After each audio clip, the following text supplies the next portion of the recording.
everything gone for me. My son foot them broke. Me a asthma patient. My husband have high blood pressure. Everything gone for me. We don't have no food, no water, nothing.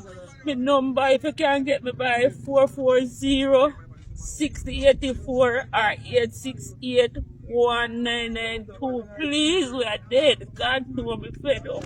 Everything gone. Car flood, everything. You see, come over by the whole of we lose everything. Me lose all one barrel with some papers and something seal gone. Everything gone for me. I don't know what to do. Sometimes I just get fed up.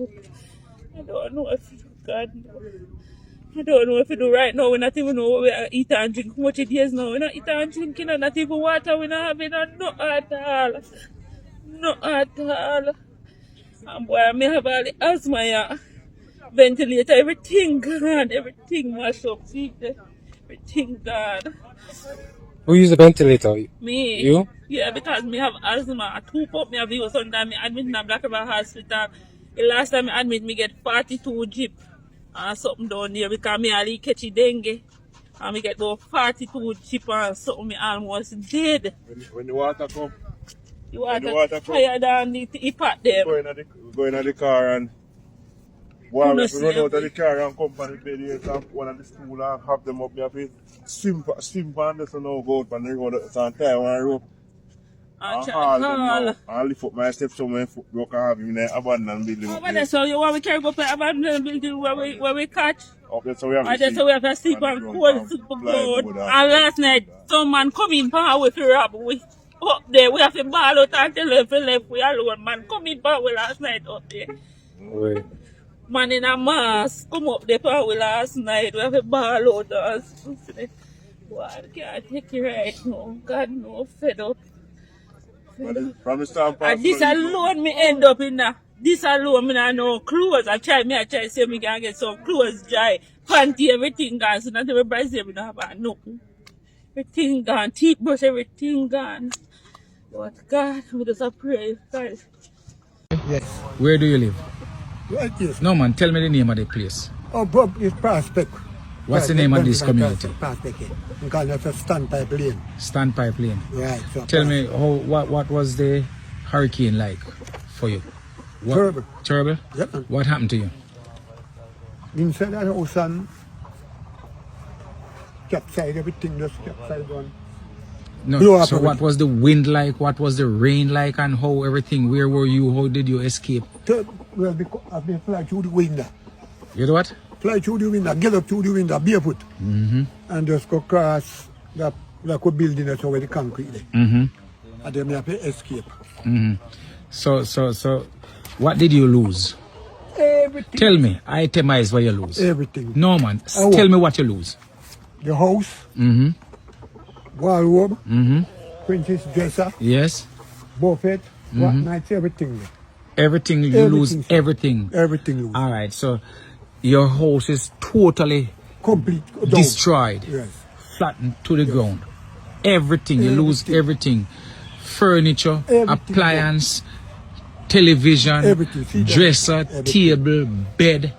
Everything is lost. Everything. So tell me now, how are you coping? What is happening to you? Where you sleep? Me and my sister. Where you sleep at your sister? Where? Be a Rocky Hole. Rocky Hole. Yeah. And then you come over. And so let me ask you another question.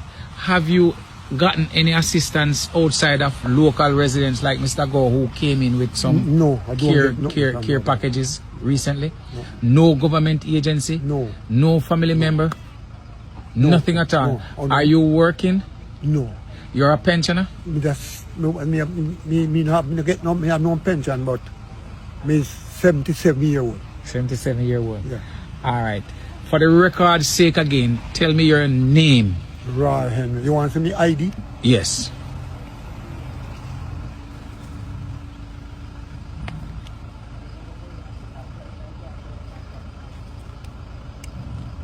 Hold it up. Hold it up. That's your TRN and your NIS.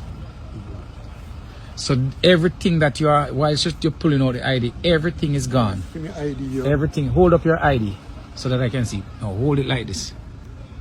Hold it. Hold it. This is Mr. Roy Henry.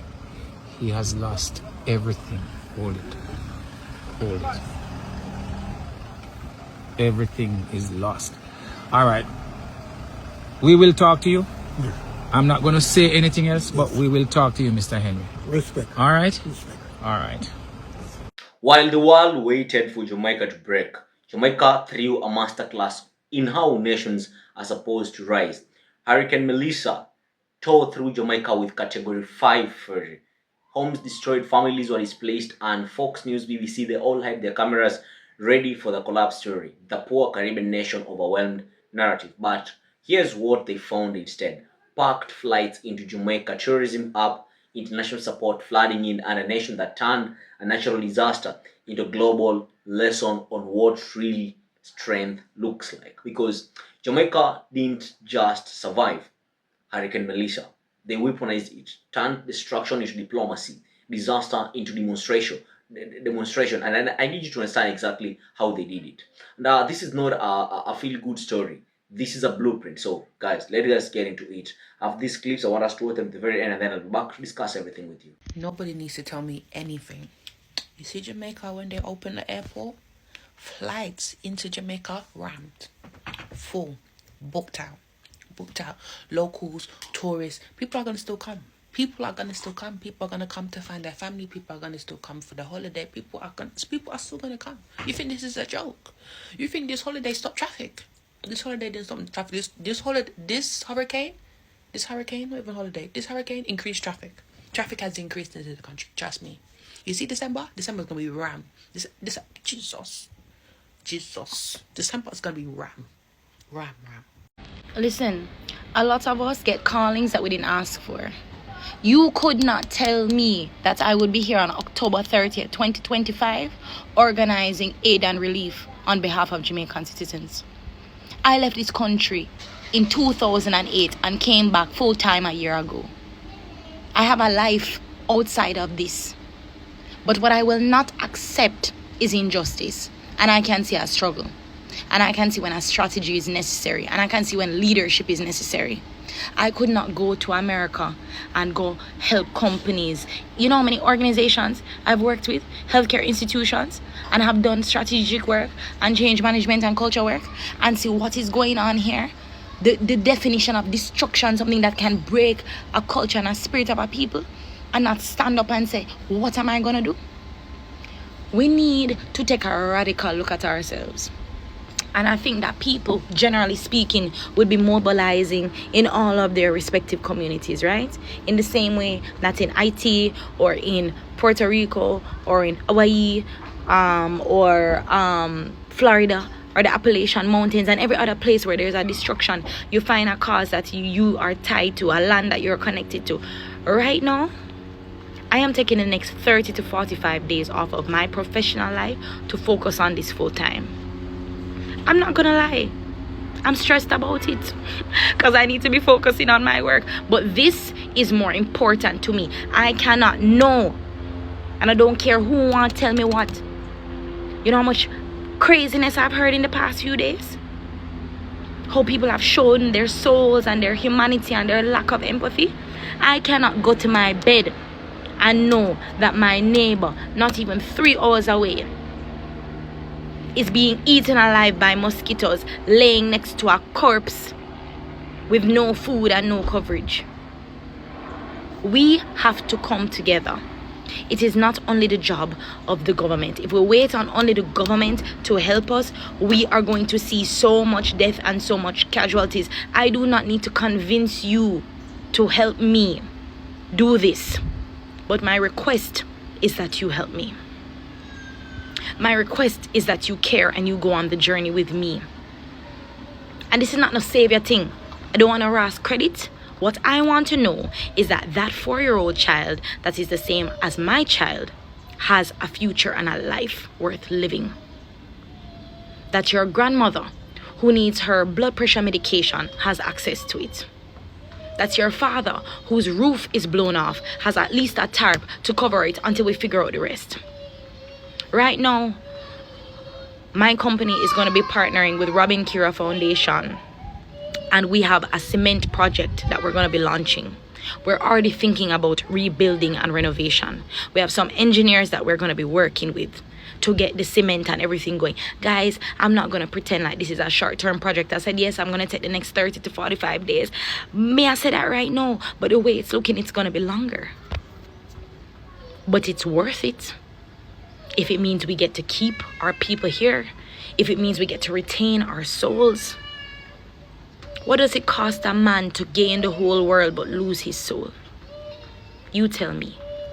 Jamaica no back down. Hurricane Melissa really thought she could destroy Jamaica? Nope. Jamaica built different. This island has faced many storms, but guess what? Every single time we bounced back. Our roofs flew off. Trees fell down, but guess what? Our spirit stood. The beauty of Jamaica isn't just the beaches, the rivers, and the culture. It's the people. People with strength, love, and a good laugh, even in crisis. We cook, we share, we pray, we rebuild. Because God's goodness isn't measured by how many storms we face. It's measured by how we face them together. The storm tested the roof, but it also revealed the foundation. And Jamaica's foundation is faith. When the world sees disaster, we see God giving us another chance to rise. Yeah, Hurricane Melissa left scars. Homes gone, roads taken, lives shaken. But let me tell you something. Jamaica no back down. We are people who rise, rebuild, and rejoice. Even when the world thinks we can't manage. We serve a God who turns tragedy into testimony. And from this, He will bring beauty again. That's why Food for the Poor is already on the ground. Delivering food, helping families, and being the hands and feet of Jesus right where it matters most. So if you want to help Jamaica rise again, don't just scroll. Do something. Donate, volunteer, pray. Every act of kindness helps to build back a piece of this island. Yeah,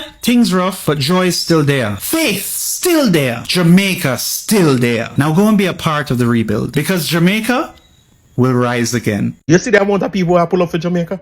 Me back foot.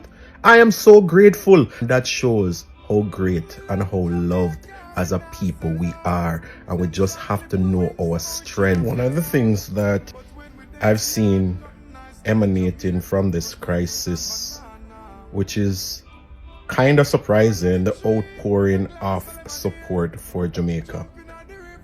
Where all of them a country I come from? My backside. Yo, where all of them a country I come from? I had no idea that Jamaica was this well embraced internationally. We know so we are the kind of the smallest, biggest country in the world, but to see all of this outpouring of love and support. Yo, when we see one country near El Salvador pull up and say, backside Jamaica, yeah, we have you. I had no idea, because guess what? Them have for them own problems too. You see what I'm saying to you? But they were able to spare us the gratitude of sharing what they had with us, because we are good people and we are good youth over here. So when all of the people them that talk about how Jamaica's foreign policy and all of those kind of things was not to their liking, and they would have want if it be rebel, and they would have want if it do X, and they would have want if it do Y, yeah, Kamina Johnson Smith and Andrew, yeah, they hold it like a G, because guess what? It's all about diplomacy. And they showed the world that we can be diplomatic, and we created more friends than enemies. And nobody at all out there never did look upon Jamaica and say, yeah, you're our enemy.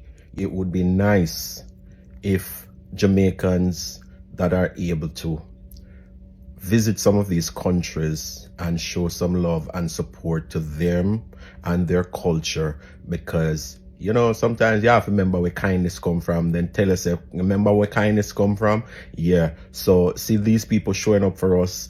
Yeah, I feel as though it is not a bad idea. There are so many people that is looking on us as a big example in the region. You know what the problem is with disaster coverage in the global south? The narrative is always written before the first raindrop falls. Hurricane approaches Caribbean island and a developed infrastructure, colonial hangover, so like limited resources. Cue the tragedy pound, cue the charity industrial complex, cue the think pieces about why these countries need more international intervention.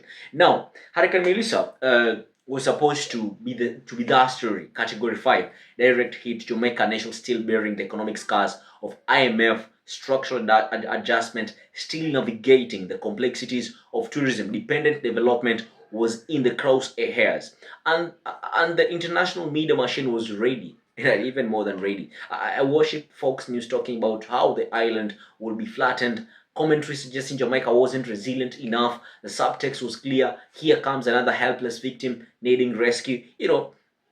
Such kind of stuff. But then something happened that broke the script entirely. The when Norman Manley International Airport reopened, flights into Jamaica weren't just operational. They were packed, rammed full, booked solid. Remember the December projections through the roof. Like you telling me a country just got hit by a category 5 hurricane and tourism is increasing. This is where Western disaster frameworks completely fall apart because they can't compute what they were seeing. A nation that treated catastrophe not as an ending but as a revelation. Let me paint you a picture of what actually happened on the ground. While international journalists were hunting for the spare footage, Jamaicans were doing something the cameras couldn't quite capture in a soundbite. They were being human in the most profound sense possible.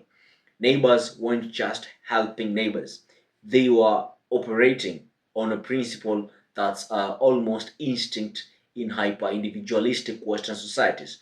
One in the person sources put it perfectly. They couldn't sleep knowing the neighbor nearby was struggling without food or shelter. Think about that for a moment. Not I donated to a GoFundMe, not I shared a post, but I physically cannot rest while you suffer. That's the meaning of community in Jamaica.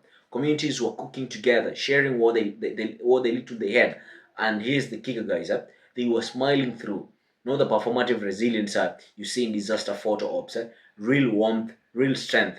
This is what army in the Trusky calls the soul of Jamaica, and once the world really saw it, and through the poverty porn lens, but as a genuine human dignity, everything changed. And here's where it gets really interesting from a geopolitical perspective.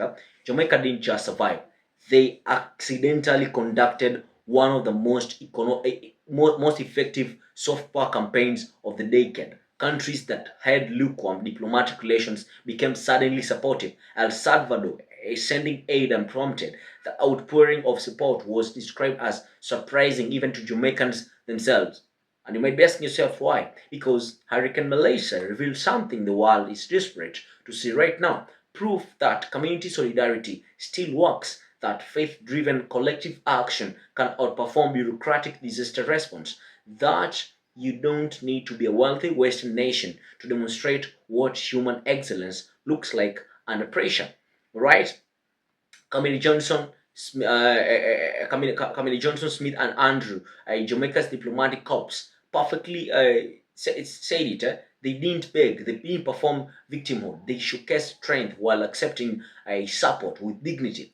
And the result, Jamaica came out of this with more friends than enemies. Though they still that's not disaster management, I know, but that's a statecraft. Now, I need to take you deeper because this connects to something that matters for everyone in the African and Caribbean diaspora watching this video right now. The Western development model has always operated on a deficit framework. You're always lacking something so that you can be given something. Infrastructure, technology, proper governance, they say, and the solution is always external.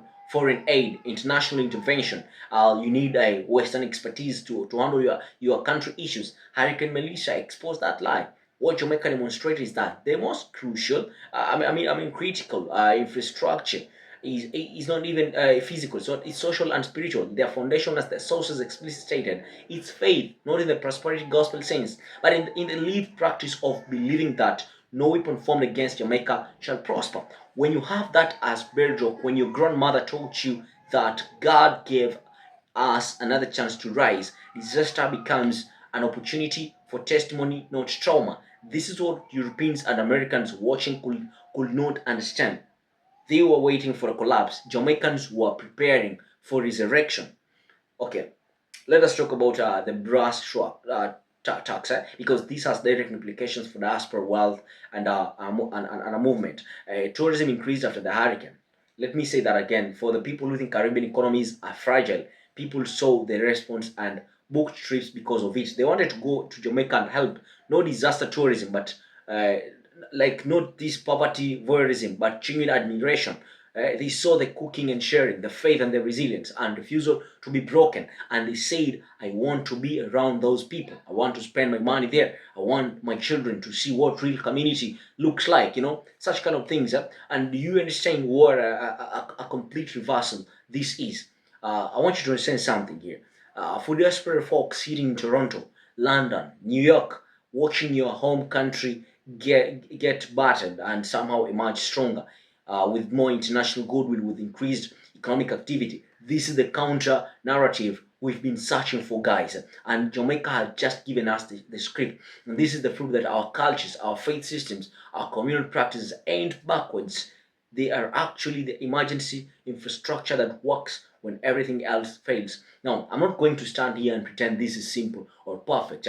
I want to set things right. Let me tell you something, that not only the job of the government to rebuild, it's ours. Like, it's a state capacity. Real recovery requires citizen mobilization. All of us, right? Let me tell you something. The level of sacrifice shouldn't be necessary. The fact that it is necessary points to structural issues that the hurricane didn't create. It is just like it just exposed them. And I want to be honest with you. Not everyone has the resource to mobilize something like that. Displaced families, destroyed homes. These ain't metaphors. These are real people whose lives got upended. The danger is romanticizing suffering. The danger is letting the resilience narrative become an excuse for systemic neglect. Like, they're resilient, they'll figure it out. But let me tell you something that keep me coming back here. Jamaica proved that the metrics we use to measure national strength are incomplete. GDP doesn't capture the strength of a grandmother feeding a block with what's left in her pantry. Right? Infrastructure indexes don't measure the capacity of faith communities to organize faster than FEMA. Development rankings don't account for the diplomatic gains that come from demonstrating grace under pressure. Hurricane Melissa tasted the roof, but it revealed the foundation. And that foundation, faith, community, and breakable spirit, is what turned a natural disaster into a global masterclass. The world was watching for failure. Jamaica delivered a seminar in human dignity, right? For everyone watching this from the diaspora, this is your inheritance, not the struggle, the response to struggle, not the disaster, the refusal to get to let disaster define you. When they write you off, when they predict your collapse, when they prepare the charity campaigns and the piety narratives, remember Jamaica in Hurricane Melissa. They pulled it through. Remember that parked flights and increased tourism just to come and help Jamaica. Remember that international support flooding in, all right? Remember that the same culture they called underdeveloped built a survival infrastructure that made the world stop and pay attention. We're not here to be rescued. We are here to show them what resilience actually looks like. Big up to Jamaica, big up on yourself, big up your faith, and big up to every single person in the diaspora carrying this spirit forward. Let me tell you something. As I come to the end of this video, this is the Burnt Merchant, and if it has shifted your perspective, you know what to do. Kindly subscribe, like, comment, and share this video. Thank you, and I hope to see you in the next one.